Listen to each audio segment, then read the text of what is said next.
আগামীর জয়দেব মেলাকে সামনে রেখে জয়দেব মেলা আশ্রম কমিটির রূপরেখা বিষয়ক আলোচনা সভা। বীরভূম জেলার মানচিত্রে যে সমস্ত ধর্মীয় মেলা বসে তার অন্যতম জয়দেব কেঁদুলির মেলা।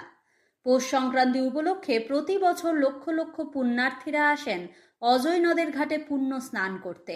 রাজ্য ছাড়াও অন্যান্য বহু রাজ্যের পুণ্যার্থীরা জড়ো হন জয়দেব কেঁদুলির মেলায়। জয়দেব কেঁদুলির মেলায় প্রতি বছর রাজ্যের বহু জেলা থেকে পুণ্যার্থীদের সেবা করানোর উদ্দেশ্যে আশ্রম বা আখড়া নিয়ে আসেন। ছোট বড় স্থায়ী অস্থায়ী মিলে 2 শতাধিক আশ্রম বসে জয়দেব কেঁদুলির মেলায়। প্রতিটি আখড়ায় আগত পুণ্যার্থীদের সেবার ঢালাও ব্যবস্থা করা হয়। আখড়া বা আশ্রমগুলিতে দেশ বিদেশের বাউল শিল্পীরা ছাড়াও হাজার হাজার কীর্তনীয়ারা আসেন লীলা কীর্তন গান পরিবেশনের মাধ্যমে বাইনার আশায়।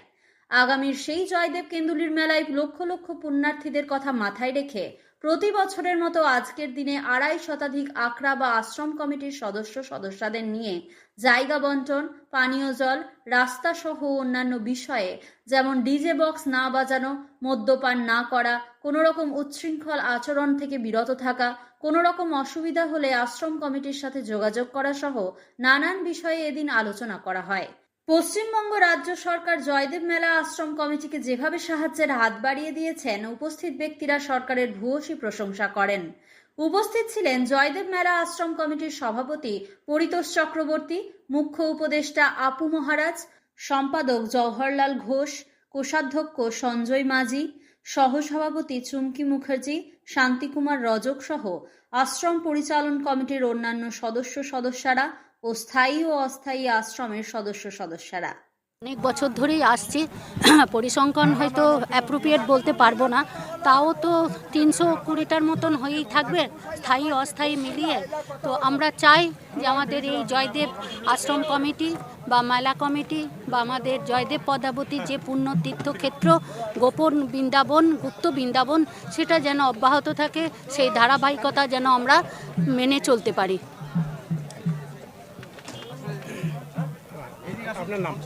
আমার নাম চুমকি মুখোপাধ্যায়, বাড়ি পশ্চিম বর্ধমান, বালিজুড়ি গ্রামে। আজকে আলোচনা হলো যে ওই কতগুলো আশ্রম আসবে, কে কে আসছে, আর ডিসিপ্লিনটা ঠিক করে রাখতে হবে, যে মানে মদ মাতালে যেন না আসে। তারপরে আপনার আশ্রমটা কীভাবে বসবে, আমাদের পরিষেবা কি কি আছে, যেমন আলোর ব্যবস্থা আছে, আপনার জলের ব্যবস্থা আছে, শৌচালয়ের ব্যবস্থা আছে, সেইগুলো জানানো হলো তাদেরকে। তারপরে সাউন্ড ব্যবস্থাটা বলা হলো। স্থায়ী অস্থায়ী মিলে মোটামুটি কতগুলো আশ্রম আছে? স্থায়ী অস্থায়ী মিলে মোটামুটি 350-এর উপর। সরকারের কাছে কেমন সাহায্য পাচ্ছে? সরকার কাছে এইবারে 2025 সালে আমার মনে হয় ভালো যাবে, কারণ আমরা যে দিন 15 আগে আমাদের ডিএম সাহেব ছিলেন, এসডিও সাহেব ছিলেন, এসপি সাহেব ছিলেন, আমাদের রাজ্যের অন্যতম মন্ত্রী মাননীয় চন্দ্রনাথ সিনহা ছিলেন, এবং সর্বোপরি এই বছর দেখা গেল আমাদের সভাধিপতি বীরভূম জেলার মাননীয় শ্রী কাজল শেখকে। আমার মনে হয় ভালো সাড়া পেয়েছি। এবার আমরা সরকারের কাছে আর কোনো আবেদন রাখবেন না, আমরা যেগুলো আবেদন রাখার সেদিনে আমরা রেখেছি, এবং ওনারা বলেছেন যে জয়দেব মেলাটাকে আরও ভালো এগিয়ে নিয়ে যাওয়ার জন্য যত রকম সাহায্যের দরকার আমরা সাহায্যের হাত বাড়িয়ে দেবো। আমার নাম হচ্ছে পরিতোষ চক্রবর্তী, জয়দেব মেলা আশ্রম কমিটির সভাপতি। যেটা আমাদের আশ্রম কমিটির সভাপতি পরিতোষ চক্রবর্তী যেগুলো সভাতে জানালো, যে আইন শৃঙ্খলা উচ্ছৃঙ্খল যেন আশ্রমে না হয়, পরিষ্কার পরিচ্ছন্নতা এবং আইন শৃঙ্খলা এবং মদমাতাল ইত্যাদি যাতে আশ্রমে না হয়, সবাই মিলে শান্তিপূর্ণভাবে যেন এই আশ্রম পরিচালনা করে।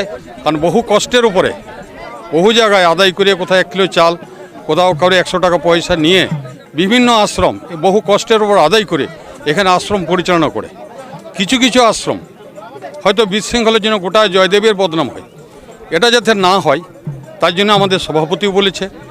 আমার তরফ থেকে আমি যেটুকু শুনলাম সভাতে, তো আমার তরফে সবাইকে অনুরোধ আশ্রম কমিটিকে যে যাতে এই শৃঙ্খলাবোধটা ঠিক থাকে। একদম 100% খুশি। সভাপতি যেটা আলোচনা করলো তাতে আমরা সর্বসম্মতিক্রমে আমরা সমর্থন জানাই।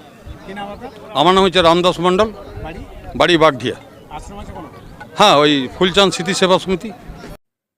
জয়দেব থেকে বিপিন পালের রিপোর্ট, বাংলা MM নিউজ।